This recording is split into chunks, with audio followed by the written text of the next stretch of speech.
বন্ধুরা সবাই কেমন আছো? সম্পা রান্নাঘরে সবাইকে স্বাগত। আজকে আমি রান্নাঘরে রান্না করব না, কালী পুজো বা দীপাবলিতে তেল ছাড়া জল দিয়ে প্রদীপ জ্বালাবো। কিভাবে জ্বালাবো সেটাই আপনাদেরকে দেখাবো।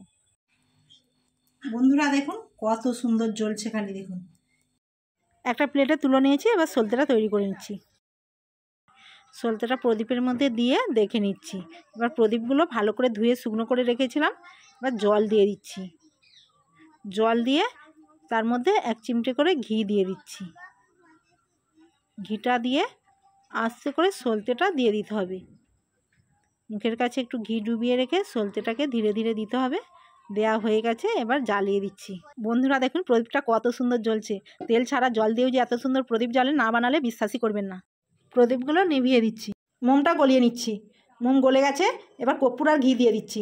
এবার আমি সব সলতেগুলো তৈরি করে নিচ্ছি।